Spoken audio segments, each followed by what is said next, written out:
Once upon a time in Storybook Ending. You see that the car he drives in, a very, nice, fancy car, isn't there on the side of the street. In its place is a large, ornate carriage. Your phones start dinging. It is a message saying, Town Hall tomorrow, 10 a.m., J Noble. Perhaps you somehow don't know me by reputation. I am Robin Hood. Well, there are quite a few dishonorable people, that sheriff for one, and Prince John, and he spits on the ground. One of them was like the sheriff's deputy or something. You're clearly not one of them. You're just some sort of fool, some sort of village idiot.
Hello, and welcome to Storybook Ending. This is the podcast about humans, the stories they make, and the words that make them. I'm Loxley. I use VVer or they, them pronouns, and I am your keeper of stories. With us today is Addie. Hi, my name's Addie. I use she, her pronouns, and I play the character Margie Gloucester. We also have Grim. Hi, I'm Grim. I don't really know anything about pronouns, so don't do any of them. How about that? I don't exist. I play Orion Miura, a very rich person. All right, we also have Killian. Hi, I'm Killian. I use they, he pronouns, and I play Tabs, the fox. And we have Danny. Hi, I'm Danny, and I use she, her pronouns, and I'm playing Viola Thomas, the librarian, who also uses she, her pronouns. Everyone heads back to the Lazy Dog Inn. Tabs and Orion get some rooms, having kind of settled their differences with the innkeeper. Everyone kind of settles in for the night. You're all pretty exhausted after casting spells. Not that it'll always be that way, but for your first time using magic, it's a little bit more tiring than you might think. Well, maybe not. You are manipulating the universal language itself. That's pretty wild. So you all sleep in. The next morning, it's a Tuesday, and 10 a.m. on a Tuesday is kind of a weird time to have a town hall meeting, but it does seem to be a bit of an emergency. So I assume, do you all go to the town hall meeting as normal? Or does anyone want to, sneak in through the back and prepare a dagger? Oh, I'm not going. You're not going? At all? Why would I? Okay. Everyone else? Oh, Margie's going. She wants to know what John Noble has to say, since I think he's the one who called it, right? Yeah. Tabs would go out with Margie. Does not know where town center is, so unless Viola would be there to be like, hey, let's go, then Tabs would be following after Margie. Viola will just head that way from her home, so it makes sense that Tabs would follow Margie because they're coming from different places. Yeah. Okay. Perfect. Just so we know, where is Orion going then? Probably just sitting around in his room in the inn, maybe going through a couple of things in his car, seeing if he left anything. Okay, so just hanging around the inn. Yeah, pretty much. All right. We will start with the town hall meeting then. So you all enter the town hall. It's a pretty modest building, but it's big enough to house not the entire town, of course, but a lot of the, business owners, a lot of the, people in the HOA or whatever, people who need to be up to date with what's going on in town. You see a few familiar faces, such as Samantha Youse, the pharmacy owner, Jojo the woodcrafter, Edward the very sad man, and even Tom the delinquent. There are a couple people you probably don't recognize. I mean, Tabs doesn't recognize nearly anyone, but Viola and Margie, there are a couple people, 3 people in particular that you don't necessarily recognize, but there are a lot of new people in town. Do you settle in then? Yes. Margie basically sort of guides Tabs to where Viola is sitting. She's like, "Did you see the new people over there?" Yes, there are several. Yeah. I wonder if John Noble called them over after, what happened last night. I certainly don't recognize any of them. After a couple minutes, people chatting, kind of wondering like, hey, what's going on? This is a weird time for a meeting after all. And then John Noble steps up to, there's a sort of like, podium at the end of the stand where whoever's speaking would stand. And he actually has a little gavel for dramatic effect that he, taps bang, bang, bang. And he calls the meeting to order and he says, "Everyone, I've called you here today because a terrible, terrible crime was committed last night. My car was stolen." And people kind of go, huh? What? Wait, really? Someone would steal his car? But also wondering, like, is that all? That's it? You call a town meeting for a missing car? What's good as a police department if John Noble is gonna call meetings for every little thing that happens to him? Bang, bang, bang goes the gavel. And John just glares at you after your explosive meeting last night. He says, "As I was saying, my car was stolen out from under me last night in front of the Lazy Dog. Apparently, some places you can't trust with the safety of your belongings. Now, until my car is found and brought back by the perpetrators unharmed, I will be raising rent by 20% across town." And everyone just breaks into an uproar. Excuse me? Raising rent? Oh, please. If you have the power to do a town meeting, how about use your little powers to conduct a search? Raising rent? As if you need all that money to buy another one of your Mustang cars. Don't you own the dealership? What is this nonsense? Yeah, the whole time, you are not the only person speaking up about this. People are going, what? You can't do that. That's not fair. None of us stole your car. And someone says, "I bet it was that delinquent Tom. I bet he stole the car." And Samantha Youse goes, "Okay, everyone calm down. It's going to be fine. Edward, tell them to calm down." And Edward says, "Everyone calm down. It's all good. Just let him speak." Yeah, just everyone is in an uproar. And I think Margie looks to Tabitha and Viola and says, "Well, if Ora's observations were correct from last night, where's Robin Hood when you need him?" Yes, well, he did mention stealing from the rich and giving to the poor. I think that'd be a great thing to have right about now. Maybe that's what happened to his carriage? His car, sorry, my fault. John Noble, if you were such a sore-ass loser, we'd be more open to finding your car for you. But no, you think raising rent is a good solution? Way to turn the whole town against you. Oh my goodness. Does he even have the authority to do that? Do you even have the authority to do this? Who do you think you are? Yeah, you say that, and it kind of rises above the clamor of the crowd. And yeah, everyone kind of quiet down and just kind of gestures at Margie like, "Yeah, do you have the authority? This doesn't seem legal at all." And Edward is just kind of grateful that someone else is speaking up with the intent of, rectifying the situation. John Noble actually pulls out some paperwork and he starts listing off some very fine print, like it's a bunch of legalese, like barely legible, barely understandable. But at the end he says, as I have just stated, according to the contracts each of you who rent out one of my locations signed with your full consent, I am allowed to raise the rent for any purpose at any time, as I see fit. If you disagree with this, then you should have read closer. Margie marches up to the podium and snatches the legal papers from his hand. You call this the fine print? This is a speck of dust.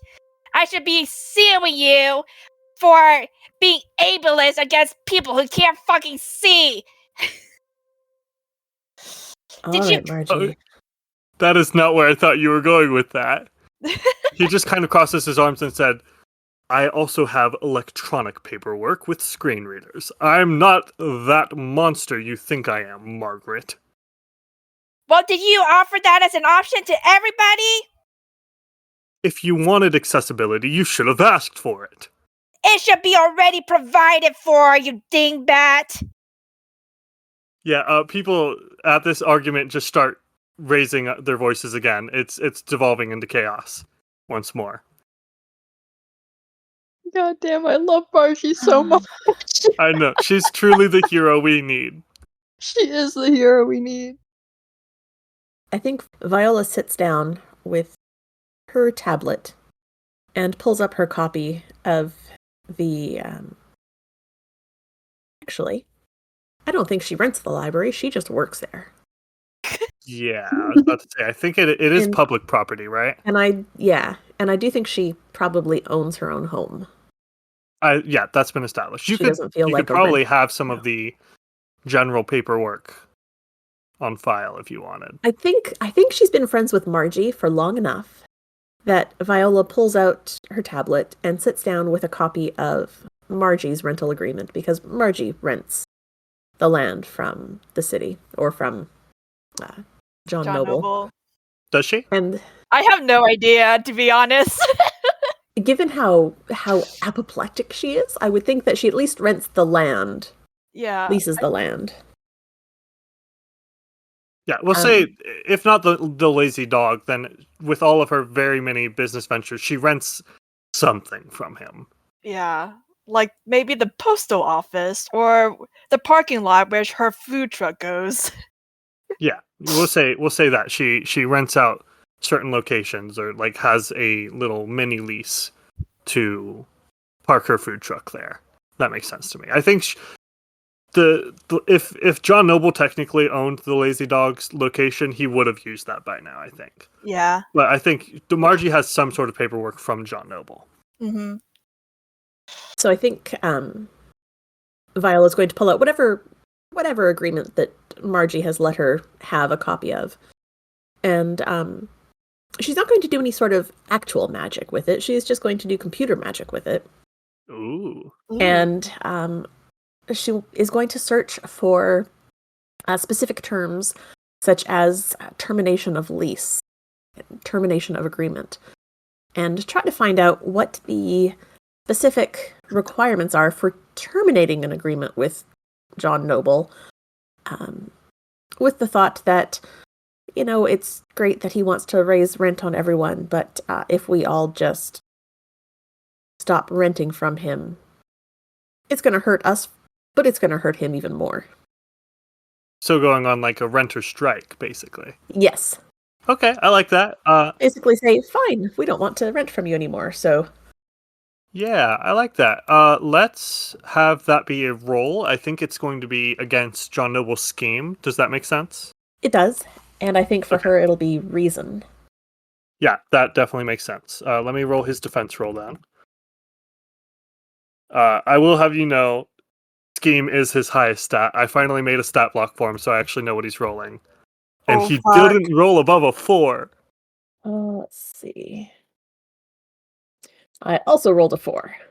All right, so that's 1 point. So yeah, with 1 point of spirit damage, I don't think you like unravel all his stuff, but you are able to sort of figure out some of the ways that leases can be terminated. And I'm not a lawyer or landlord or even a rentor in the traditional sense, so I'm not really sure how that works. But if you want to tell me some technical stuff, I will probably agree to it. I am none of those things either at the moment, but that's okay. I think that because of his loopholes and schemes and whatnot, I think that Margie and the rest of the town were aware enough of what sort of a person they were dealing with that most of the more recent leases have a clause in them that will allow termination of the lease with 10 days written notice by any party. Okay, yeah, sure, I like that. I don't know if that's how it normally works, but it's how it works in Fox Jumps now. There we go. It's not necessarily that all of the properties are like that. It's just the more recently negotiated ones or renegotiated ones. Yeah, someone, maybe even Viola and or Margie, kind of lobbied to get that added in, if that makes sense. Or less lobbied to get it added in, as much as had their lawyer slip it in and not point it out. Fair, yeah. So that when they signed the newest agreement, it was in there. Yeah, I like using his own sort of fine print tactics against him. That's great. Exactly. So do you announce this to the group? Because everyone's still kind of clamoring and shouting and arguing and Oh, pointing at each no. other like, did you steal the car? No, I think at this point, Viola is going to sit and observe, but have this information ready to share when people calm down a little bit, because after last night, she sort of realized that just jumping in and being another voice in the pile of voices doesn't really solve much. I think what she'll do is probably reach for Margie and pat her arm and say, Margie, I have a solution, but this is not the place to discuss it. We certainly don't want to discuss it while John Noble's still around. And she kind of stammers and like turns her back to John Noble and says, "A solution, you say it?" Yes, I do believe that there is something that we can do. I just don't want him to get wind of it. Oh, and she is incredibly unsubtle. She like looks back at John Noble and like gives him the most like death stare ever, and like, goes back to Viola and says, "Yeah, you're right. Ugh, God, I wish I could just do something right now to wipe that snotty little look off his face, but I can't be losing my composure like I did last night. Viola, you're gonna have to drag me out of here." All right. Sure, just struggle a little bit, but not too hard. I'm tired. And she will loop her arm through Margie and pull her towards the door. On your way to the door, trying to decide who would notice this first. Tabitha, you're just kind of watching, observing, right? Just witnessing the chaos. Absolutely, yeah. Why don't you roll me a sort of perception type check? I just want to see if you notice in time to... you'll see. Average difficulty of 4. What stat do I use for that? It can be whatever you can swing. Calm if you're just kind of calmly taking in the situation. Grit if you're resisting the chaos of everything, or scheme if you're taking into account all the different variables. Reason's a good one for obvious reasons. Probably gonna go with scheme then. So 3 dice. Yeah, okay. I think you're used to chaotic situations and kind of making the best of them. So you need to hit a 4. Slay. Nice. Nice. 6, 1, and 4. Ooh. All right, very good. Yeah. Tabitha, you are looking around. You watch Viola go up to grab Margie from near the, I almost said pulpit, the podium, with the gavel and John Noble and all that. And then you glance back, and you see one of the 3 people that Viola and Margie were pointing at and kind of whispering about You see one of them has gone to the door and is just kind of standing in front of it, almost like a bouncer of sorts. And another of the three has kind of stepped up and is walking towards the podium himself while seeming to pull off articles and accessories of clothing. Not in like a stripper way, in a sudden outfit change. Can I ask how they look different than everyone else? Like if they are wearing anything out of the ordinary that's like different from all the people in the room? Absolutely, you can. So here's the thing. Before they start walking down and pulling off these accessories, they look pretty average. They just blend in. But you notice the more they take off, the more and more like what you're used to they look. Very medieval. Very, one could say, Lincoln Green. Oh, In fact, you notice as the person walking down the center aisle pulls off just kind of an average baseball cap and puts on a pointy green cap with a feather stuck through it and puts it on. oh my god, okay. Tab is gonna reach out and grab Viola's arm and point to the person walking up to the podium. Viola, do you recognize these people at all? You mentioned that they look off, but this is starting to get odd. Oh, I probably don't recognize them, do I? No, you do not. Well, you don't recognize them as, like, in the face or features. You definitely recognize the hat. It's one you talked about last night. It's a very distinct sort of cultural icon, that of Robin Hood. Oh dear. Oh dear? I do believe that we have...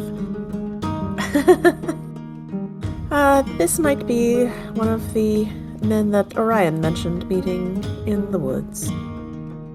Margie gasps because she was just talking about Robin Hood. Perhaps we should just stay but in the back and see how this plays out. There's somebody guarding the door right now, Viola.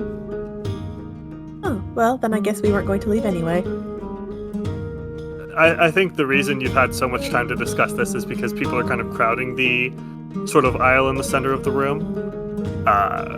But the figure, the potential Robin Hood, has sort of reached the pulpit. Not pulpit, dang it! This isn't a church, it's a town hall. Has reached the podium, jumped up, pushed John Noble to the side, and slammed the gavel down. Bang, bang!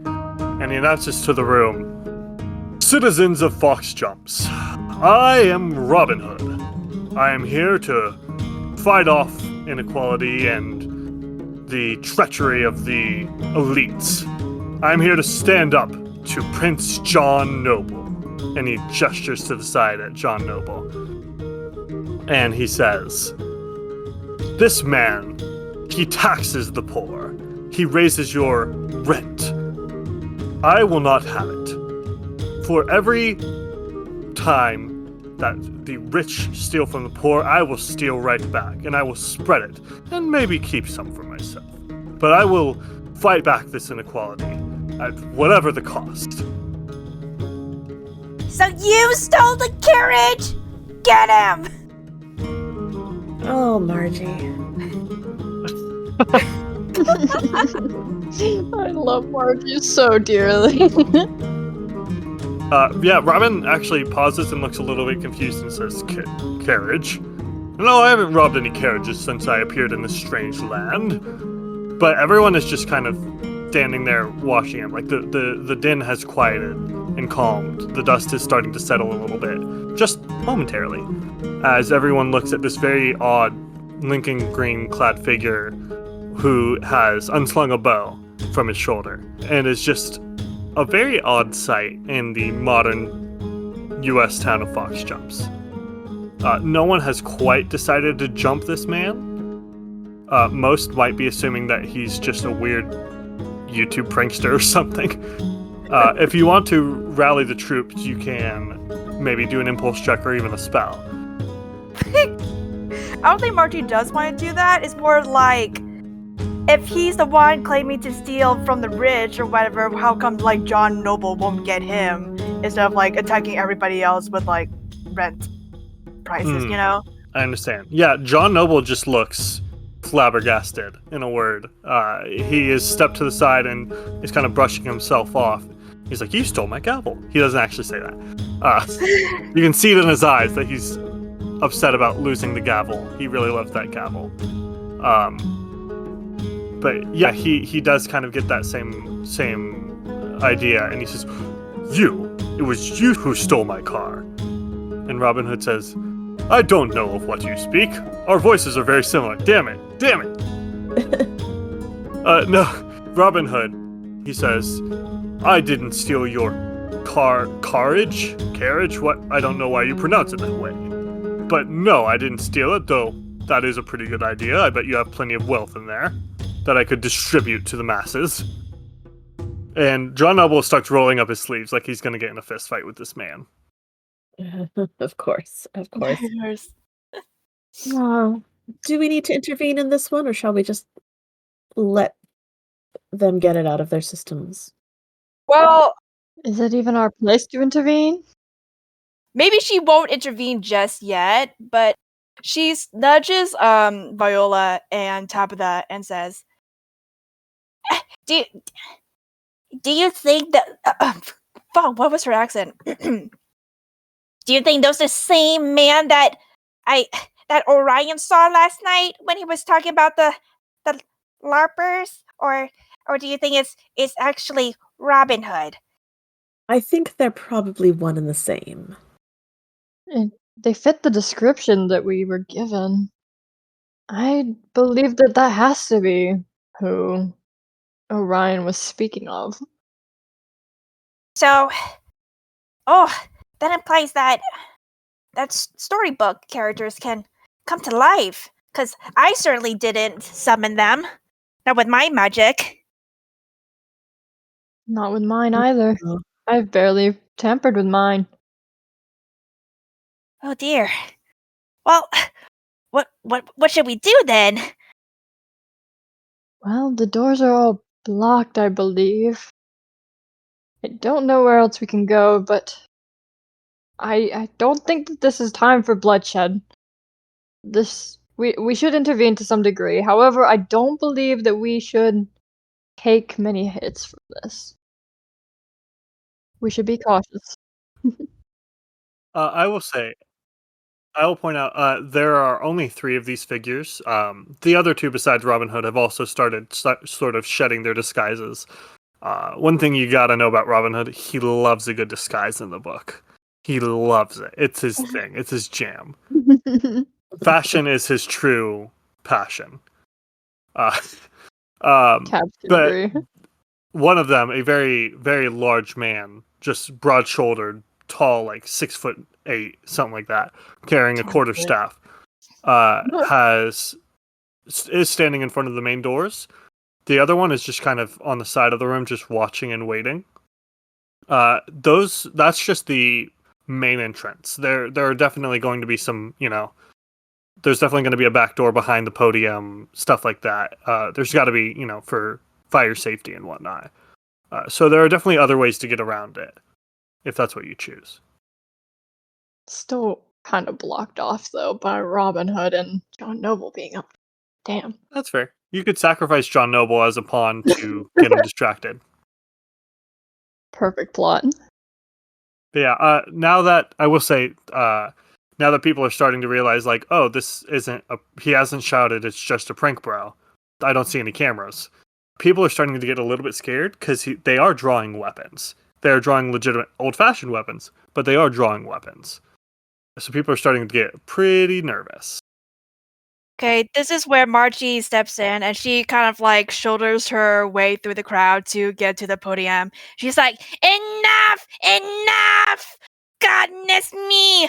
I had just enough of you, John Noble, calling a random town meeting at 10 a.m. on a Tuesday for your car. What were you thinking? I thought I must have some business to tend to. But you, sir, and she looks at Robin Hood, nobody here is very interested in watching you kill this man with your weapon, so put that away.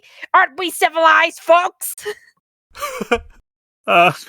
Yeah. I'm gonna have you. Let's see for his stats.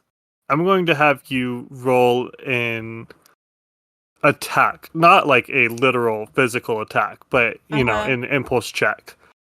He's going to use his impulse of daring to resist.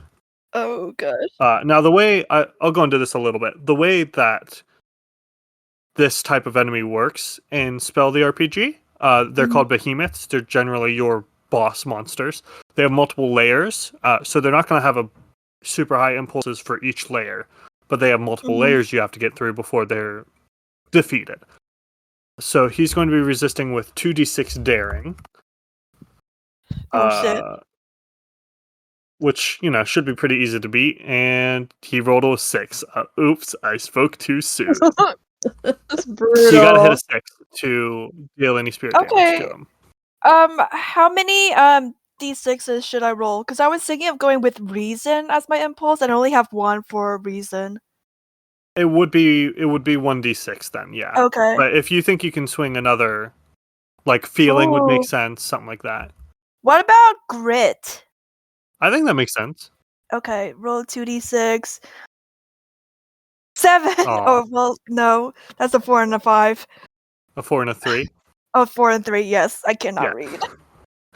I like your title for the role, Dominating John and Robin in the Battle of Wills. That's. I like how you're setting yourself up.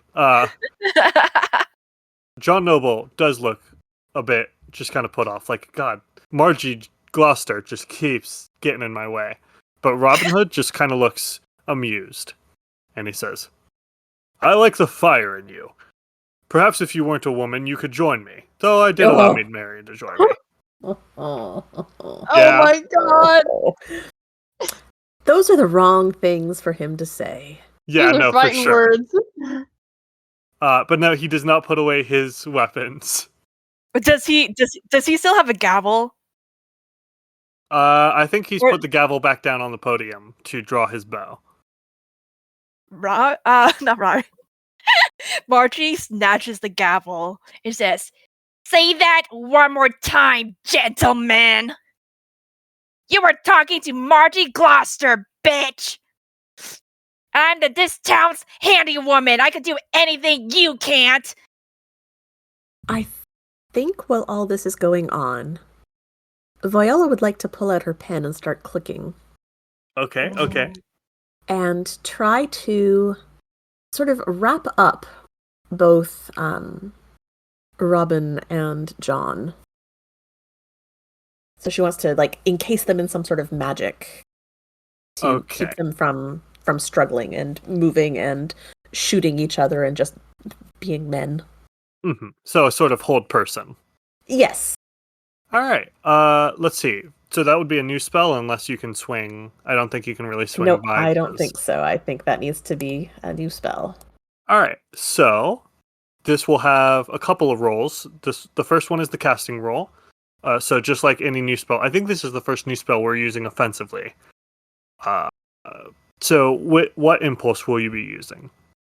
I think calm, because that's what she's trying to do with all of this, is calm everyone. Absolutely. Yeah, that makes sense. All right. So you will roll however many levels you have. You'll roll that many d6s as normal and the spell making sheet. And yeah. Okay. So how many letters did you get? I got 8. 8 And letters. one of them looks to be a wild card. Ooh, that's always helpful. So let's... I wonder if yoke would work. What does yoke mean? That's the thing you put around an animal to make them pull stuff. Oh. I didn't know that had a name. That would be pretty thematic with the carriage problem. Right? Also, I can't put my finger on it, but I do like that with both of them being a bit sexist. Well, one of them being incredibly overtly sexist. Mm-hmm. I can't put my finger on why it feels so good, but specifically putting in a yoke around them does feel very satisfying. Yeah. The yoke represents toxic masculinity. I'm kind of leaning towards yoke. Let me All just right. double check the definition to make sure that. Okay, so it is more specific than just the thing around the neck of an animal. It is a wooden crosspiece that is fastened over the neck of two animals and attached to the thing that they're to pull. So it would literally go around both their necks. Oh, that's really good. So Okay, good. yeah, I think I'm going to have to use that. Both like aesthetically and also mechanically. That is pretty perfect. All Yeah. right. So, what does this look like as you start clicking your pen? What does the spell actually manifest as in like visually? There is a text called Feminist Manifesto, written in 1914 by Mina Loy. And as Viola is clicking her pen, the text of this feminist manifesto flow from the tip of her pen and drift up to the front of the room and sort of coalesce around their necks into a yoke, sort of turning from words into a physical item. I love that. That's very good. In fact, you know, this spell is perfect enough. I'm going to give you a token, which I don't think we've done before. Ooh. It's an optional roll. It's basically inspiration from another game. Okay. The GM may award tokens to players represented by a single letter tile kept face down. You can only have one token at a time. You may spend your token, discarding it after, any time, to add the letter to a spell being cast, cause a reroll of any roll, their own or an ally's, or an antagonist's. You know, whether you want to get an ally's better results or an antagonist's worse results, sort of forcing a reroll. Or I think a home rule is that you can use it to, you can spend a token when you're casting a new spell to use a word generator. What are they called? Word finder, like for Scrabble, where you put in all the letters and it tells you all the possible combinations. Okay. So if you want to mark that somewhere on your sheet or in your channel, you have one token. All right. All right. So yeah, you get a token. If you want to figure out what letter it is, you can. Let's just have you re-roll the dice randomly, and it'll just be the first letter that pops up. Okay. That's another C. C. So you have that C. You can make sure you write that down when you put the token, and you can add that to any spell. Right. Back to it. You create this yoke out of these words that sort of manifest into a physical yoke, and the two men kind of stumble underneath the weight of it, kind of wobbling back and forth, trying to hold their balance as they are locked into place together. Margie, you see this happen right in front of you, and the crowd kind of gasps and murmurs and says, "What's happening, dude? I think I saw the librarian. Yeah, it was Viola. Wow, that was really cool, Viola." And everyone's just sort of muttering about it and kind of looking between the scene at the front of the room and the person who letters started flowing out of. Right. Well, this is not quite the way I'd intended to share this information. However, Viola takes a deep breath and walks up to the podium and looks at the pair of them and says, "Gentlemen, we're going to take this outside now and be a little bit more civilized, yes?" It's so tempting to have them start swatting at each other but be just out of reach, like literal school children. But I can't do that. I can't do that to these characters. Not that they Margie. deserve respect, but they... Yeah. Margie kind of acts like Viola's enforcer, and like after Viola says all that, Margie points her gavel, well, John Noble's gavel, I suppose, at both of them, like threateningly. Right. So this, I almost forgot. When you use a spell offensively, there is also an impact roll. It's going to lock them in place, but how much spirit damage it does, Okay. both between the spell and the follow-up is going to depend on the impact roll. So you roll the impulse again. So I think you said calm. Yes. You will roll that again. It's a 5 and a 4. 5 and a 4. Yeah, I forgot to roll the defense roll. We'll say it was a 4 again. So yeah, you do 2 points of spirit damage to each of them, which is pretty dang good. We'll say John Noble was using grit. So that takes him from 4 to 2. And Robin Hood, he was using scheme. So that takes him from 3 to 1. Yeah, you definitely sort of get their attention, get them to, I mean, they don't really have a choice but to listen to you as you've sort of locked them in place.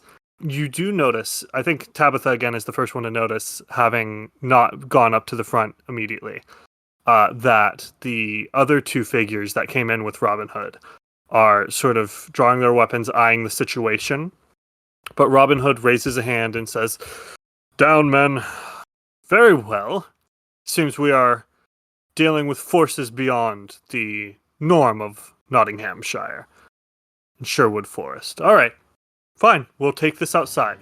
And John Noble just is kind of staring at you, Viola, very confused. And like, do you have magic? Sorry, she got magic and I didn't? This sucks.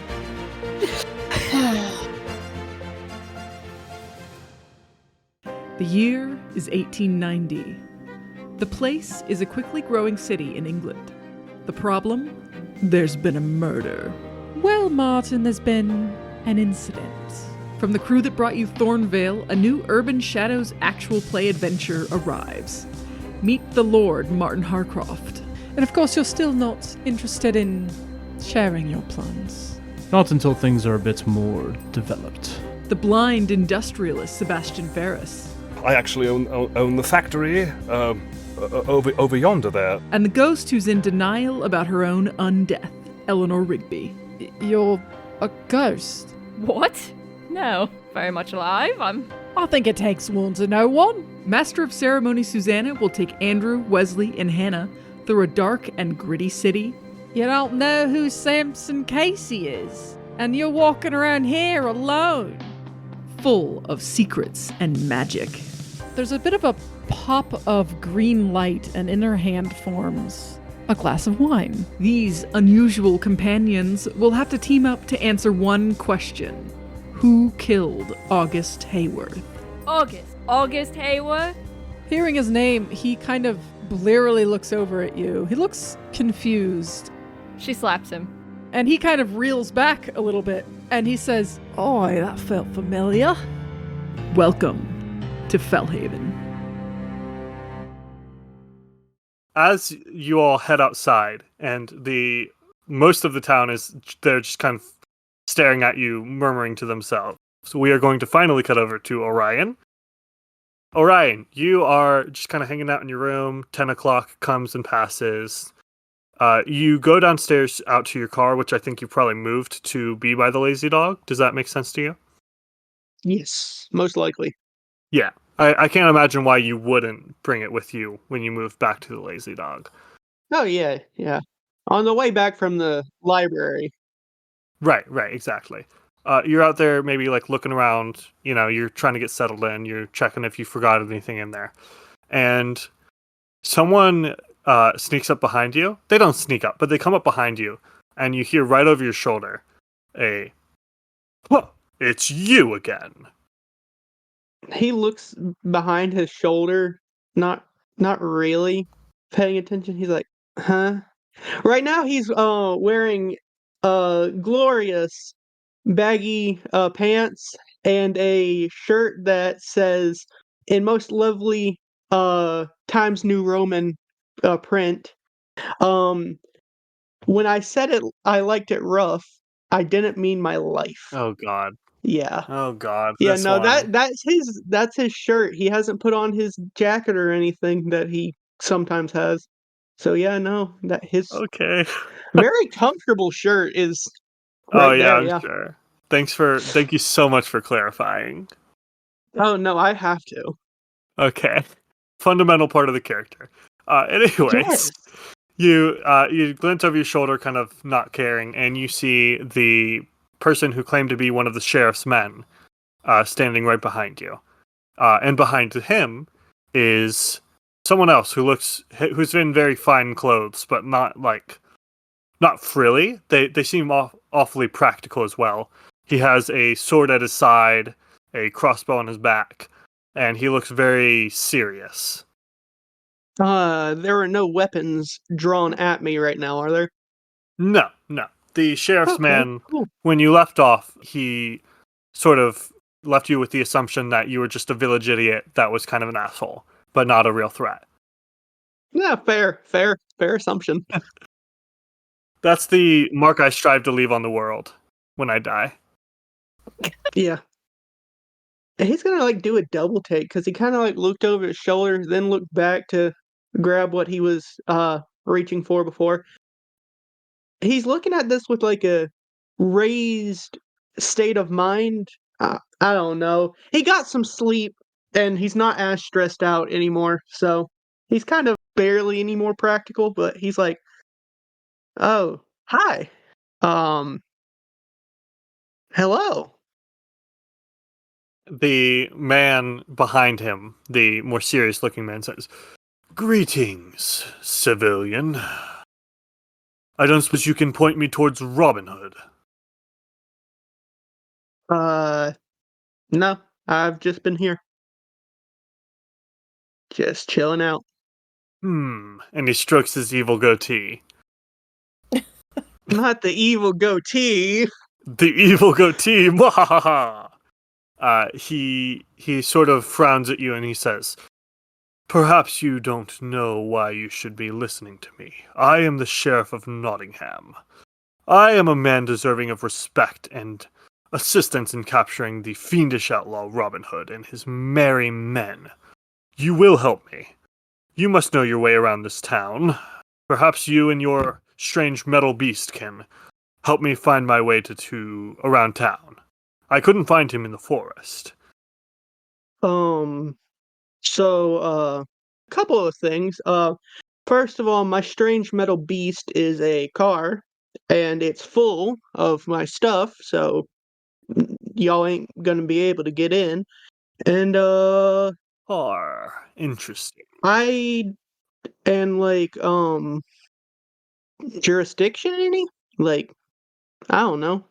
He knows that these guys are definitely storybook people, but he's still playing it as jurisdiction. He's using fancy words. The sheriff just sort of scowls at you and he says, "Jurisdiction. I don't need jurisdiction. I work under the authority of Prince John and King Richard the Lionheart. I am their appointed servant over Nottinghamshire, and you will help me, or you shall be jailed by end of day." Well, jurisdiction does matter. What if you're in another king's land? You could start a war. I'm not. Are you sure? Have you checked? You know what? This place seems rather new, doesn't it? He kind of looks around and actually does pause. And he looks around and this sense of confusion kind of washes over his face. But as he turns back to you, it's sort of wiped away. And he just kind of shakes his head and he says, "Nevertheless, even if my king does not own this land yet, he shall once the Crusades are over. The Empire shall reign forevermore." Yeah, but it doesn't now. So I'm gonna go back inside and continue not being part of this. Good day to you, sir. The sheriff nods at his man, and the sort of henchman grabs you by your shirt and kind of presses you up against your car unless you resist. Actually, I think this will be a roll they're making against you. I'm so unused to rolling against people because I usually play games where the keeper only rolls defenses, if that. No, I'm not gonna resist. Okay. Right now. Okay. Yeah, then he presses you up against your car kind of forcefully, and he says, "You will," I can't remember his voice, but he says, "You will help my good sheriff here. Just point us in the direction of Robin Hood and we will be on our way, village idiot." Ow.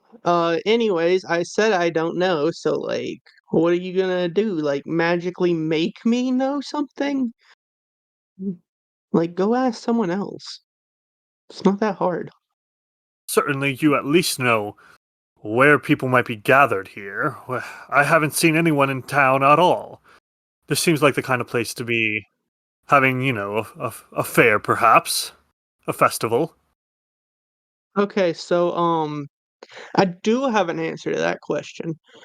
Somewhere near the center of town, I don't know if I'm supposed to be there, but, like, they're having a town meeting today, but, like, I don't know.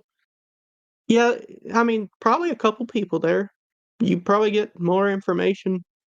You probably have to ask a little nicer because, like, not everyone's as patient as I am. Yes, yes. Well, stupidity comes with ignorance, and ignorance comes with patience. Very well, we shall head to this town meeting. And we shall find Robin Hood, and we shall hang him by the end of the fortnight. Ha ha ha! You said Fortnite. Stupid. He just looks at you confused, like, yes, it's a unit of time. I don't. Just go. Let go of me, Jesus. Yeah, he does let you go, but then the sheriff stops you before you're able to actually walk away, and he says, real quick, how do you work this metal beast and others of its kind? I've seen a few. Is it some magic incantation, perhaps? Why? Are you trying to steal my car? Not yours, no. Or, I'm sorry. I'm sorry. No, commandeer. He just kind of stares at you, like, get on with it. I don't know how the hell a car works. I just drive it. Yes, how do you drive it? I don't know. I mean, it takes like a whole bunch of practice to do it, so it's not something I could just tell you. Ah, worthless. This is why I hate civilians. You should all be taxed to hell and back. Oh, that's kind of mean. anyways, town hall. Glad I could be of help. Whatever help a village idiot like me could give. Yeah, he nods as if he's happy you're finally accepting your place as a stupid. And do you walk back into the lazy dog? Oh no, he just like waves them off and like while they leave, there's just like a smile of, ah, my patience is already worn thin. God damn, this town. He's actually going to reach back in his car, pop the trunk, and pull out a duffel bag, and walk back into the lazy dog. And does he have any of the numbers, or like, is Margie's number posted somewhere? You tell me, Addie. Does Margie have... I imagine she doesn't just have her cell phone number listed, but would she have given it to Orion? She might have like a personal card that she would give Orion, but for the most part, like the lazy dog has like their takeout menus and stuff, and the establishment's phone number is found there. She doesn't give her personal to just anybody. But she might have given it to Orion? Yeah. Okay, yeah, we'll say Orion has a cell phone number for her at least. For her Motorola Razr or whatever. Yeah. He's definitely going to start calling while he's in his room and unloading that duffel bag. Alright, we will get to that in a moment. However, yeah, I am going to have this happen. You are walking upstairs to your room, and you hear wood creaking more than just that which is under your foot. And things get a little bit warbly around you. You notice text crawling up the walls around you, the words stare underneath your foot. And then it fades back to normal after a few seconds. However, when you get to your room, you don't find the, charging station for your cell phone. You don't find necessarily running water in the bathroom. what you do find is what you would expect to find in a medieval tavern. Oh, God. Just plain wooden, hand-carved furniture and a window that probably doesn't open that's kind of dirty. You find that the lazy dog itself has been, in a word, transformed. Almost as if the town is going under some sort of metamorphosis. As the car turned into a carriage last night, the lazy dog, the bed and breakfast / bar / inn / tavern, has transformed into the latter. Oh no. For a second I thought I suddenly went to the story and I was panicking for a second.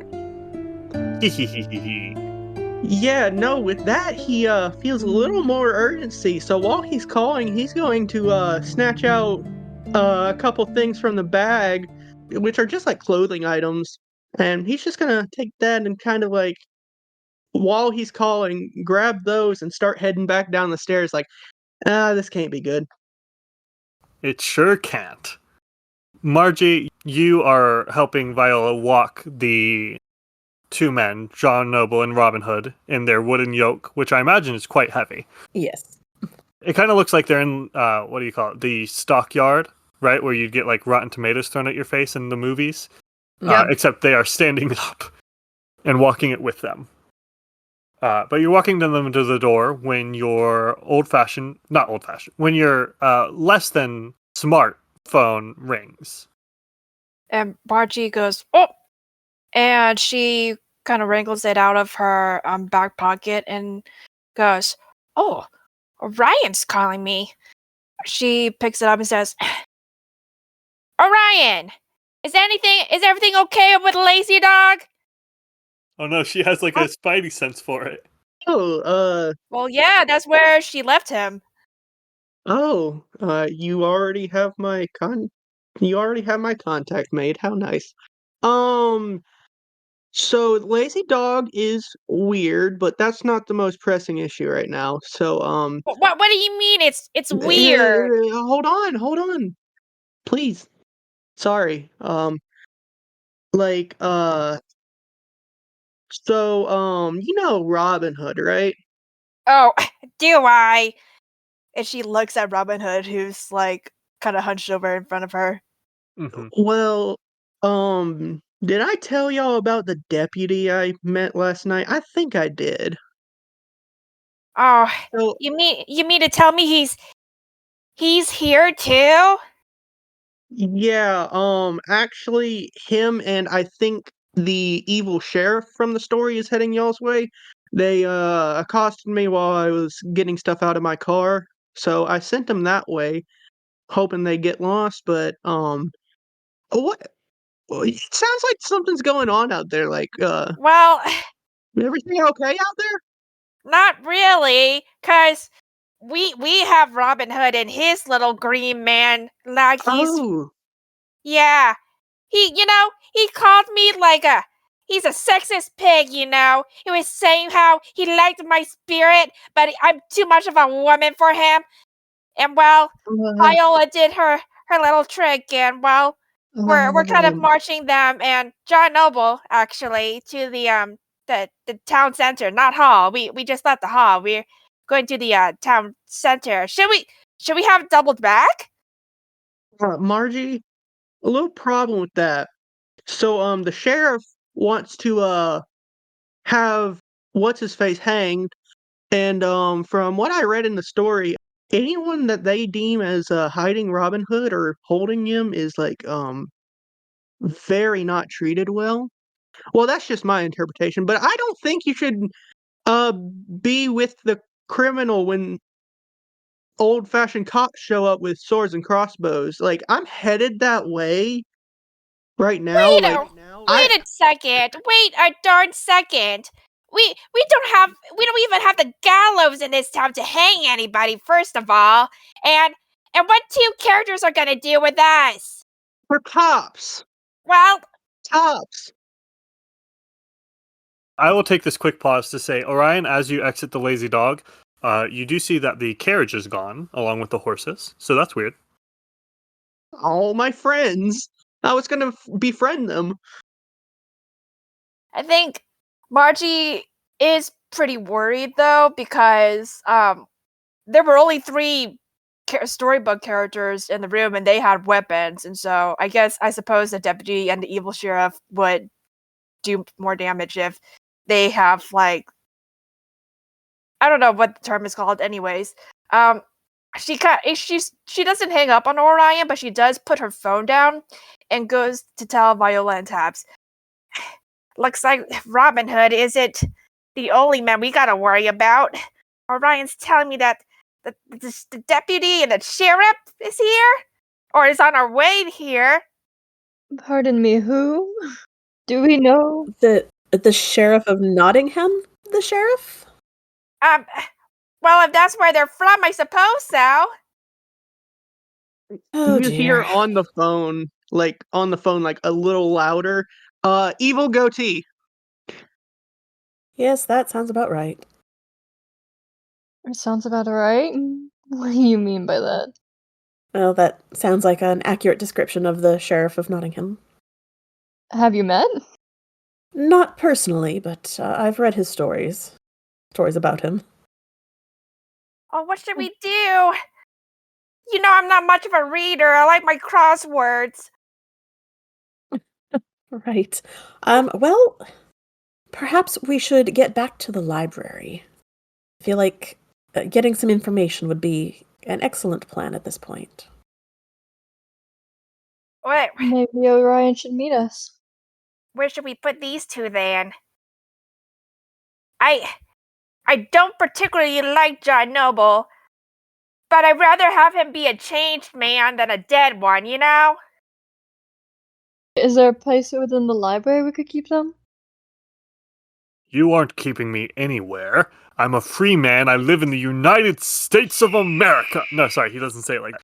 An eagle flies overhead as the national anthem plays. No, he says, you aren't taking me or keeping me anywhere. I demand you free me at once from this, however you did this smoke and mirrors bullshit. I don't believe you're in any position to go anywhere. And as they say that, they're gonna tap on like the wood of the yoke, almost mockingly. You notice that so you have Robin Hood and John Noble stuck together basically, and then the other 2 merry men, the very large one and then the slightly older figure, are watching just a few steps ahead. So they are sort of edging towards the forest, which again kind of goes throughout the center of town, on the other side of the street from the town hall, and Robin Hood has slipped something out of his pocket and is trying to reach it to his lips. He can't reach it around the yoke. His arms aren't long enough, but he's like, yeah, and it's not working. Right, let's take that from you, my dear. He's going to try to chuck it towards one of the other 2 merry men. Does he succeed? And if y'all don't immediately like dive to stop him, then yeah, one of them's going to catch it. He's pretty deft. I'll give you a chance if you want to try to. Viola would like to try. Okay. Yeah, he will. Trying to decide which one of you would be rolling defense and which one of you would be rolling attack. I think you're going to be attacking his defense of focus. No, scheme. We'll do scheme. Which is currently at 1. So let me roll that. He rolled a 5. That's not bad.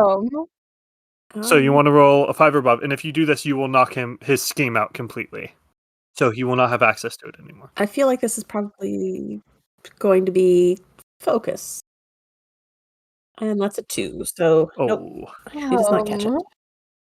So he tosses this small sort of handheld item over to the smaller of the other merry men, who catches it and brings it up to his lips and blows 3 short toots on a horn, on his trumpet, and it kind of rings out through the forest, and you hear a few things happening.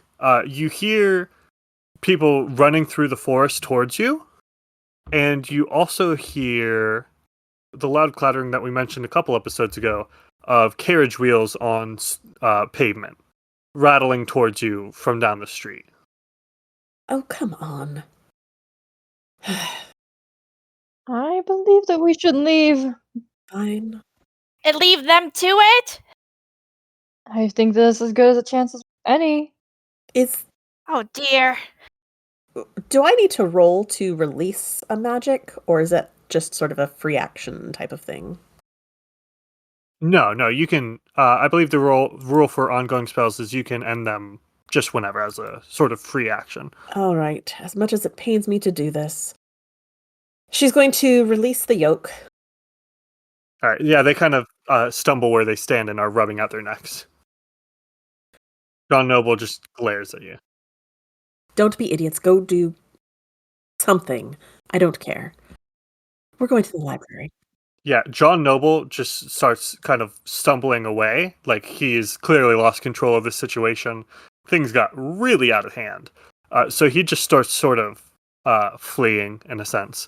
And Robin Hood himself regains his composure a lot quicker.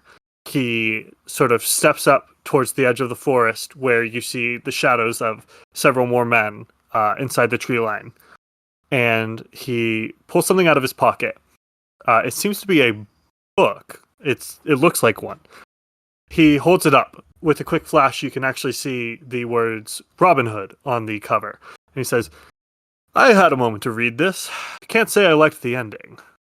Until next time, and perhaps you ladies are more capable than I gave you credit for. Farewell, and adieu.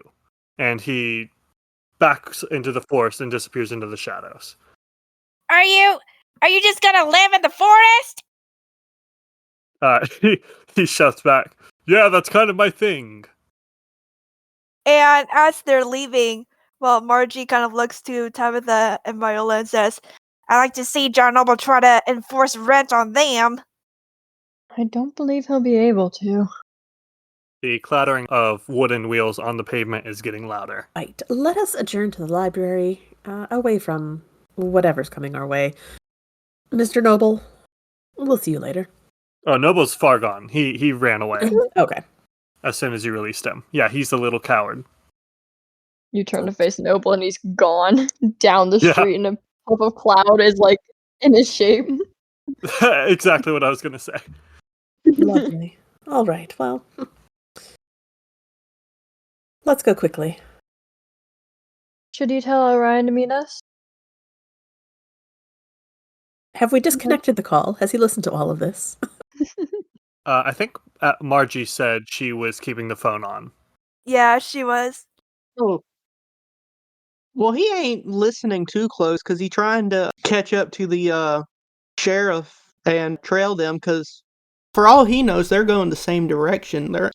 He's going towards the gang by following these officers.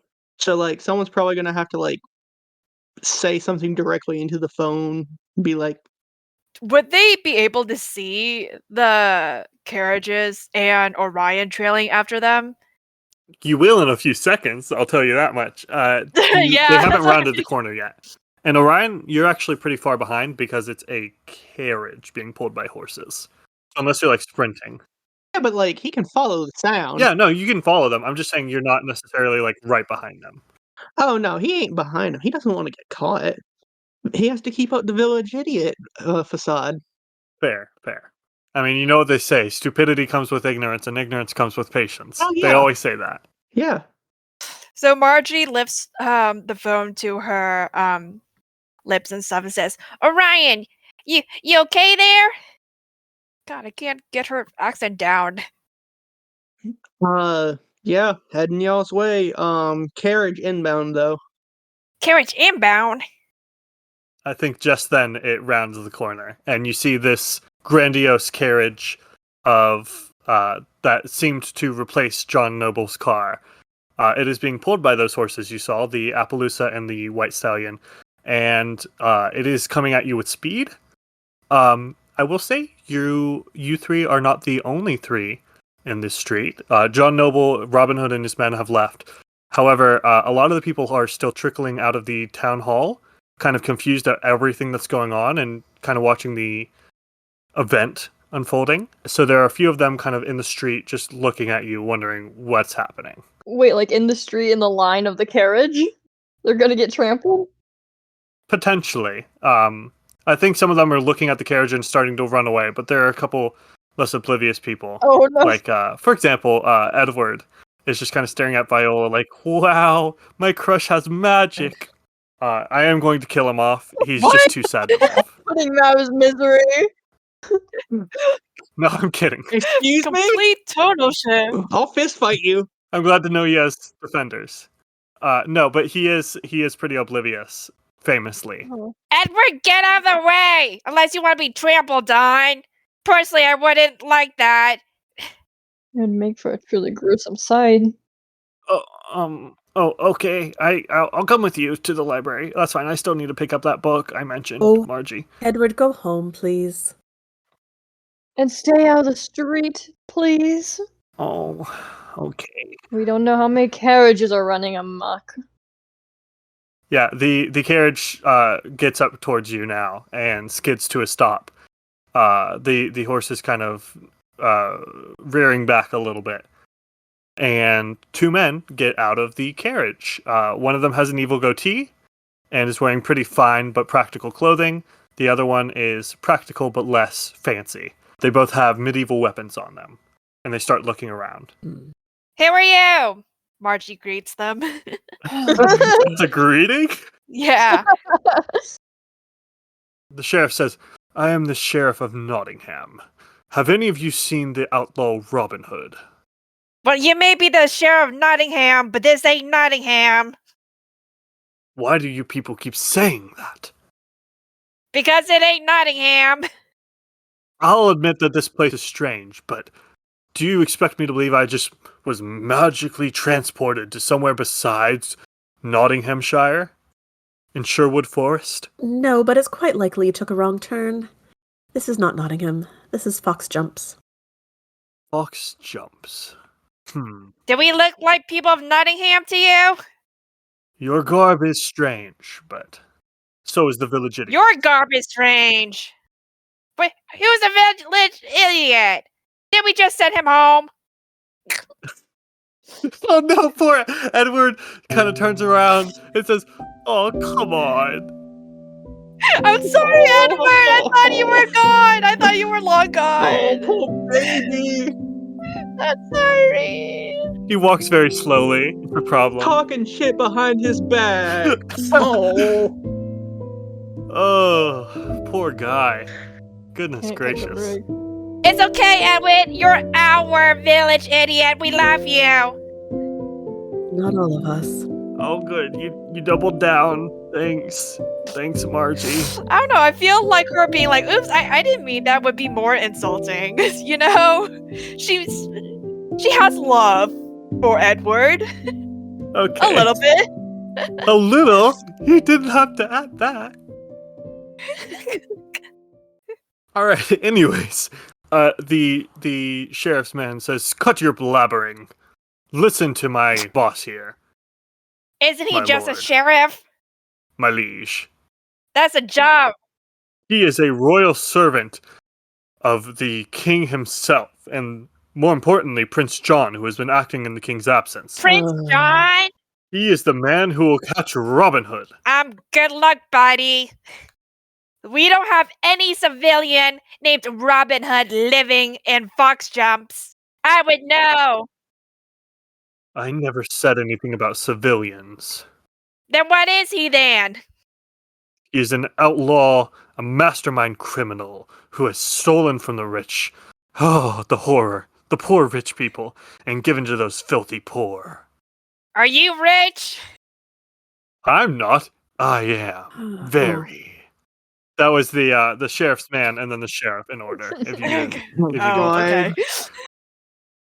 Well, we are not rich. Oh, we are not God. aware of where this Robin Hood fellow is, and we have pressing other matters to attend to. So if you'll excuse us. Yeah, get back to Nottingham. As you can see, and I kind of imagine that Fox Jumps has like a little town sign that says, "Welcome to Fox Jumps." We're Fox Jumps! Sure, yeah. The sheriff's actually going to roll against, we'll say, Margie, since Margie's doing the load of the rolling. He is going to pull out a coin purse with solid gold pieces. And he's going to use his ability work for me. Oh my He'll God. roll a focus roll. His focus being capturing Robin Hood. And what will you do to defend against it as he tries to bribe you into giving him any information you have that could lead to the capture of Robin Hood? I'll be clear. Even if you fail this roll and he succeeds, that doesn't mean you have to give in. It just means you will sort of suffer consequences for resisting the allure, I guess. I'm not going to force you to do anything. Okay. I'm gonna go with reason, and Margie has Okay. 2 in that, and it's because she has so much money, and she's not gonna accept currency that isn't being played in Fox Jones. Okay. That's fair. She's not one of those buy gold now people. I got a 6 and a 5. Dang. That's really good. Okay, so the DC is a 6. Let's see if he Damn. gets any. Okay, he got a 6. So Oh. so he only deals 1 point of spirit damage to you. So go ahead and Yeah. mark your. You said reason, right? So go ahead and mark your reason down by 1 point. That's temporary, but still, go ahead and mark it. And then his special move, he actually rolled a 6, 5, 4, and a 2, which is pretty good. Oh god. Oh no. His ability as a he's another behemoth is work for me for his first layer. Each 4+ on a focus roll grants plus 1d6 to any action made with the end goal of capturing Robin Hood. So if you work with him to capture Robin Hood, you have plus 3d6. God damn. Yeah. No Jesus. kidding. Yeah, that's really good. So if you want to do that, you will be almost certainly I mean, successful. what's good and evil, anyways. I know, but it's like at the same time, fuck cops, you know? Oh no, absolutely. I will point Agreed. out, you just established like 2 seconds ago that you have a lot of money. You're gonna get stolen from by Robin Hood. Oh shit. You just, I didn't think you were that rich. I thought you were, pretty modest and just active. But no, you said you had a lot of money. So Oh, Robin Hood was listening in? Shit. no, I'm just saying he's going to find that out. Oh, okay. You're up there with John Noble and Oh. well, I guess Orion's the richest person in Fox Jumps now by a lot. Fuck. But I'd say you're, third or fourth place. So, if you choose to help him capture Robin Hood, you have plus 3d6. Okay, I don't think Margie's gonna put 1 and 1 together and realize that she would be a target of Robin Hood, but perhaps somebody in her party figures that out and tells her. That would be great. Because while, she's talking to the sheriff, she's like, well, why should I help you? I don't even know you. I've certainly never seen you around here before. He strokes his goatee and seems kind of surprised that the allure of a bag full of gold isn't doing the work. He says, I am the sheriff. As stated, I am a servant of our royal king. And I will reward you handsomely if you assist me.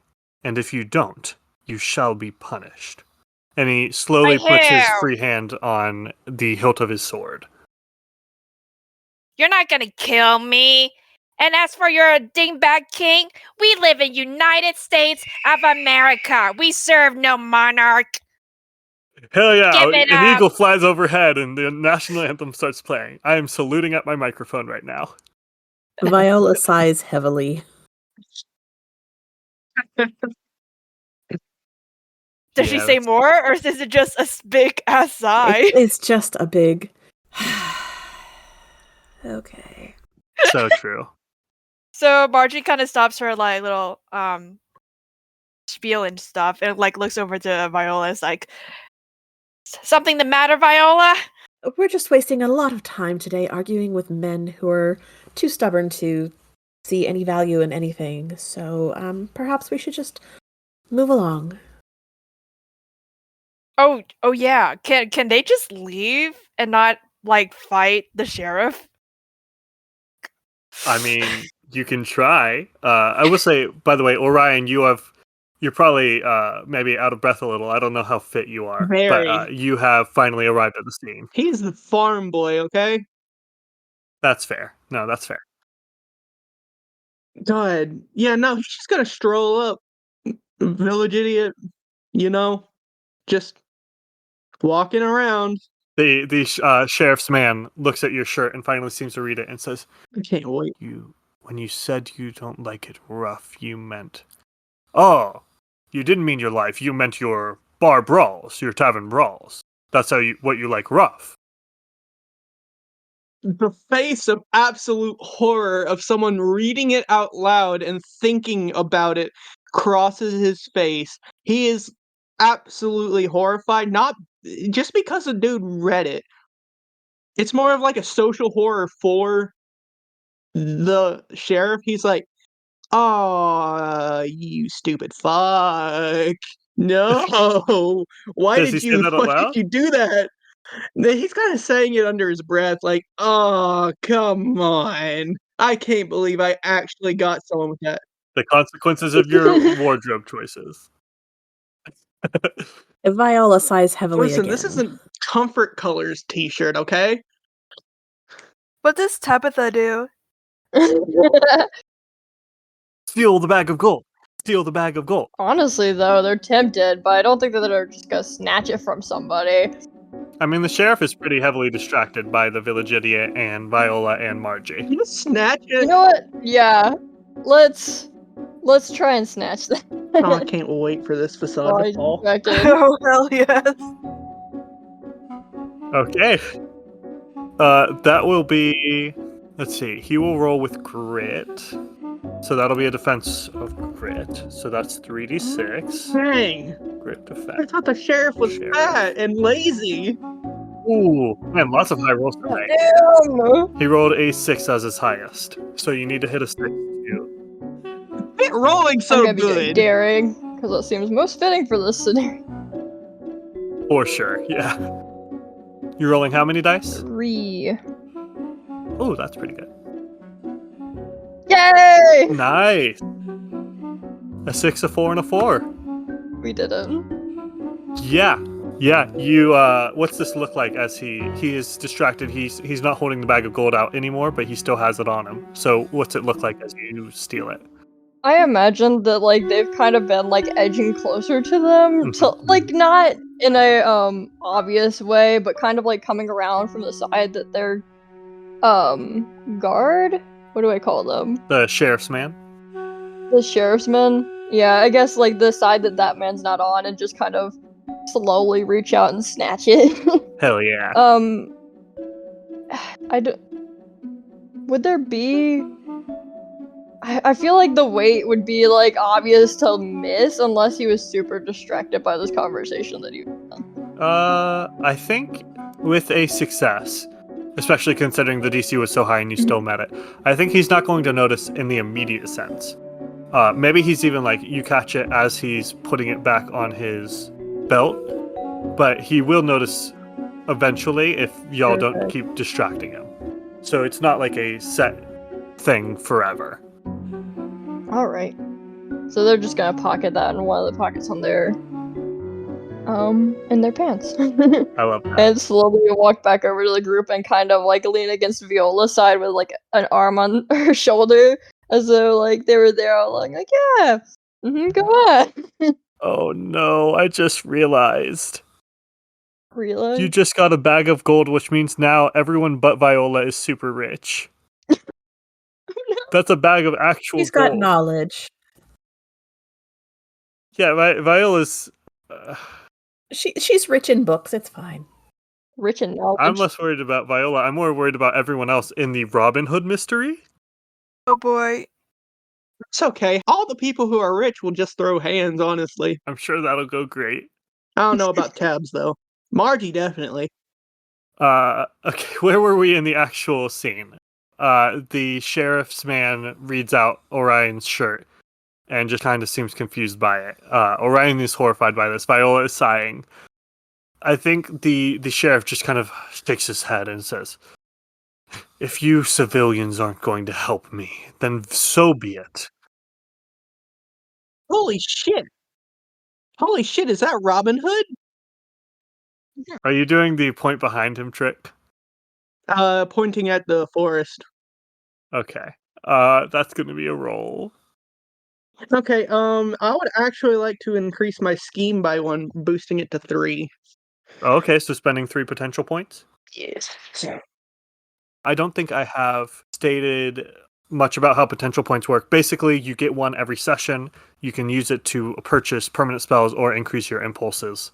I think last time we saw Viola use it to get Snooky, which, by the way, Snooky has presumably been on your shoulder this whole time, unless you Yes, absolutely. didn't want Snooky to be in the danger. No, she's just sort of she's hiding under Viola's hair, but sitting on Viola's shoulder. Ratatouille style.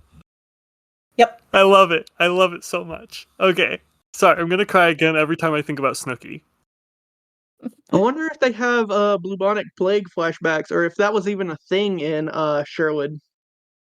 Certainly not in the story. That would have been a much different book. Let's see. You were rolling to trick him. Yes. I think he's going to be rolling with Scheme, which is 2d6, to kind of Oh, cool. realize that it's, schemers recognize schemers. Game recognize game. Not game recognizes game. And he rolled a 5. Hey, let's see if the dice gods still like me. Oh my god. Okay, 2 6s. Okay, that takes him. Thank you, dice gods. That takes his scheme out entirely. Okay. Get wrecked. Get bent. Let me mark that down. Fuck cops, guys. Yeah. Not actually, just like don't fuck cops, just Noted. like fuck cops.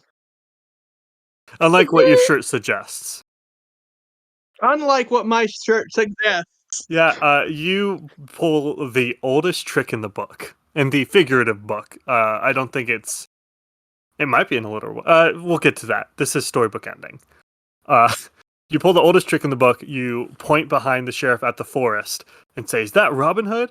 And both the sheriff's man and the sheriff, they don't even just turn to look. They both say, "Oh, it's Robin Hood!" and bolt into the forest.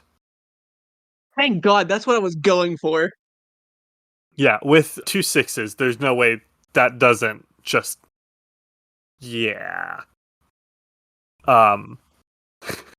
So you have fooled for now. Tabitha has a new bag of gold. There is still a carriage with horses just sitting in the middle of the street. Luckily, there's not a whole lot of car traffic in this town, generally. It's a pretty walkable city, which, is the true fantasy of this campaign. Oh my God, really? Wow. Orion is going to, kind of smugly smile, kind of worryingly smugly, he hasn't ever manipulated someone before, and now he's gotten a taste for it. Oh God. He's going to be like, anyone got anything sharp? Let's cut these horses loose and break their carriage. I mean, let's cops, am I right? Let us release the horses and then go to the library. I mean, I'm just talking. Yeah. Okay, fair enough. Without horses, I can't really do anything with the carriage anyways. Can Tabs investigate the carriage to see if they left anything behind? Yeah, I think you look inside. You don't see anything has changed since last night when it appeared. I think the signet ring went unnoticed by them because they were in a rush, so it's still sitting on the floor of the carriage. But otherwise, there's not much in there. They'll swipe that if that's alright, and pocket it. Oh yeah, absolutely. Might walk back to the group inspecting it before they pocket it, so they all would know that they took it. All right, so do you move the carriage before you release the horses, or do you just leave the carriage in the street? We just leave the carriage. I mean, it's right in the city center. There's not it's not in the middle of a busy road, is there? I mean, it's in front of town hall. It is the way I imagine the layout of the town, just kind of loosely, is that there's the forest park in the center of town, and then the town kind of radiates around that. Maybe not a circle, but like a square. I was going to say, sounds like a problem for John Noble. He doesn't have a car for that to be in the way of. If he wants to act like the mayor or whatever, he can deal with the problems. He can call the tow company, you know? He still has his phone. Can tow companies lift carriages? Or like call somebody with, you know, like a truck and a rope and hooks and stuff. We can call another town meeting. Call Farmer Joffrey. Farmer Joffrey, let me note that down under my list of NPCs. Oh yeah. Farmer Joffrey's actually like 84. There we go. Damn, he's pretty spry. Yeah, no, he is the spryest 84-year-old man you'll ever see. It's because he only eats the vegetables grown in his farm. Guys, I can only write so fast. Stop coming up with so much lore for this character we haven't met. Alright, yeah, someone calls Farmer Joffrey. Jesus. And he says, "Oh yeah, I'll come out and get that carriage for you. Do those horses need somewhere to stay too?" So yeah, if you don't mind, we're not quite sure who they belong to. Yeah, well, we don't want them sitting out in the street. That's no good. Alrighty, I'll come out with my truck and trailer and get them to safety. Thank you so much, Farmer Joffrey. Yeah, that's my title, Farmer Joffrey. Next drinks on the house. Oh, you know just how to butter me up, Margie. Alright, you have a good day now, you hear? Thanks, John. Oh, not John. Thanks, Joffrey. Don't you ever call me John like that bastard noble. No, he doesn't say that. Okay, so with that taken care of, you finally return to the library again for like the 4th time in 4 episodes. What's immediately going through your heads as you get here? Someone give me a good cliffhanger line. Now, where did that book go?